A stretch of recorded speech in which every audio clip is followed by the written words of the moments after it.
And then I would do the same thing over on this side of the house just to finish it off. I'd probably have one of those accent lights on both sides of the windows that just kind of highlight the side of the house too. And then you have a really nice viewing angle all the way around the house and not just in the very front. Hey guys, it's Cal from The Lighting Doctor here. I hope you guys enjoy this video with some more great landscape lighting tips. To learn more about landscape lighting, go and check out our website at lightingdoctor.ca, or if you want to see what a real quality landscape light should look like, go and check out our Try It Before You Buy It offer, where you can get a premium quality fixture at a discounted rate with your very own battery pack, so you can go and test out how that light's going to look and feel what a real premium quality light should look like. So go and check us out at lightingdoctor.ca, or go watch more videos on YouTube just by searching for The Lighting Doctor. Hey, Kent, yeah, thanks for your email and for your pictures. Great house for landscape lighting. It's perfect. I'll show you some examples, some things you could really do to make it pop.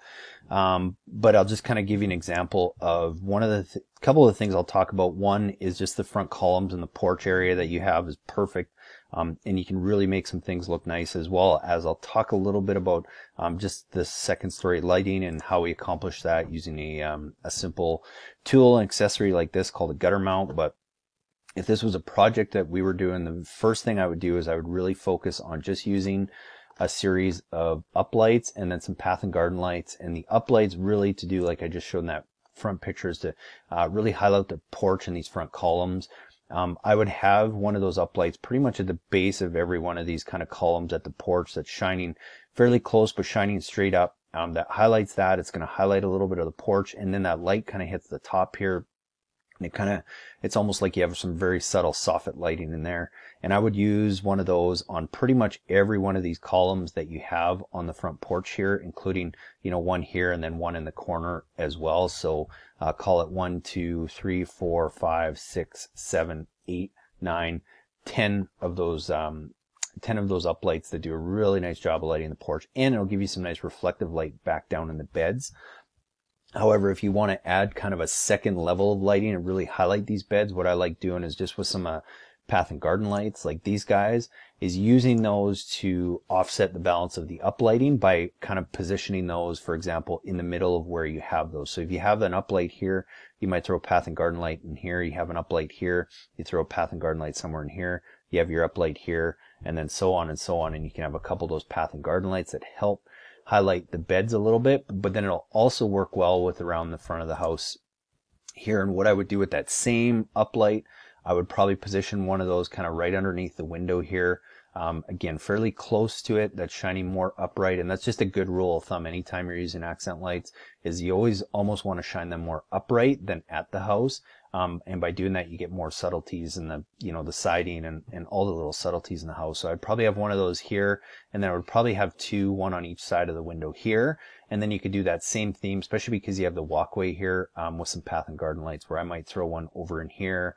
I might kind of throw one in here, one over in here, one kind of in front of the window, and then another one on that side. And would do a nice job of lighting the pathway, as well as staggering them kind of in between where you have those uplights and those accent lights. And then I would do the same thing over on this side of the house just to finish it off. I'd probably have one of those accent lights on both sides of the windows that just kind of highlight the side of the house too. And then you have a really nice viewing angle all the way around the house and not just in the very front. And then the last thing I would do is I would probably mount another one of those accent lights up here. And using that gutter mount picture that I showed you is actually quite easy. You can just run the wire either right inside or behind the downspout, run the wire across the gutter. All the connections are waterproof. Put the gutter mount the light here, and again, have it shine more up to this peak, and then it kind of gets you this effect. And I think your porch is actually would look better because you have the railings and everything too that are going to catch some of the light.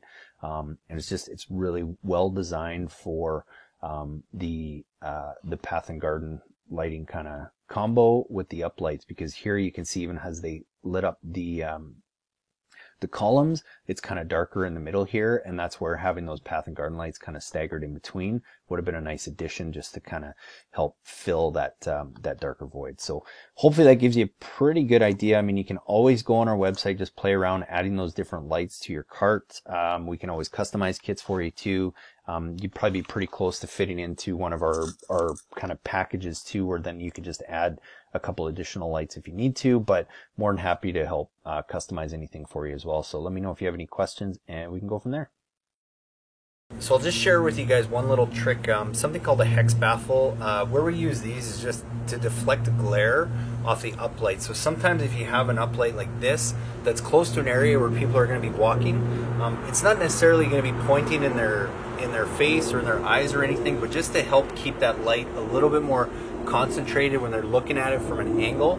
We're using something called a hex baffle. It basically just slides underneath the cap of your light.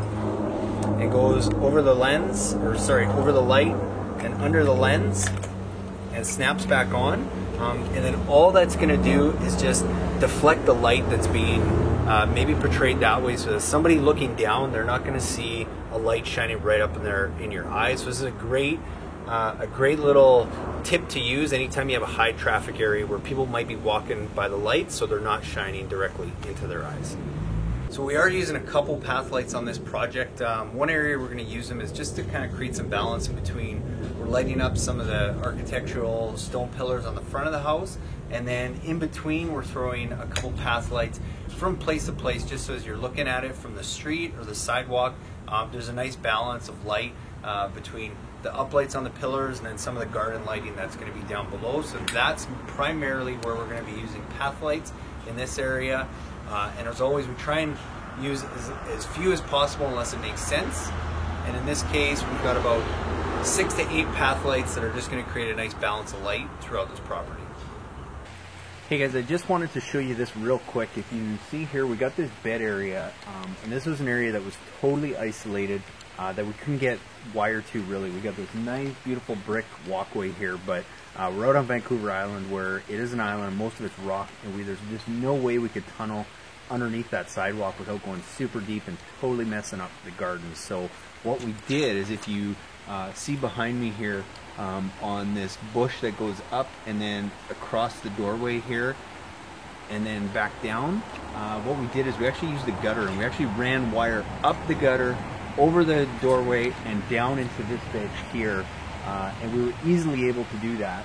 And now we didn't have to tear up the whole garden, but we can get power here and still keep all our lights on the same transformer. So sometimes you got to be a little creative with how you get wire to different areas, but there's always a way, and you'd never even know that that wire's there, because where we came back down in the bed is right behind a trellis that we ended up highlighting and featuring anyway, that you guys can't tell from the video, but I can see it's starting to look really, really good, so I'm glad we lit that up.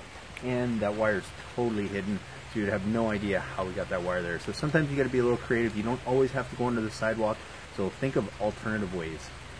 Hey guys, thanks so much for watching. I hope you guys got some great do-it-yourself landscape lighting tips. Now, please be sure to go to our website at lightingdoctor.ca and check out our how-to page. It's full of great resources, from our podcast to our video to our most frequently asked questions. And also check out our Try It Before You Buy It light, where you can actually go now and get one of our premium quality uplights and a King Innovation Instalight, which is basically a battery pack now that allows you to go and run those lights and test them out on your property. Try it for 14 days. If you don't love it, send it back to us and we'll give you a full refund.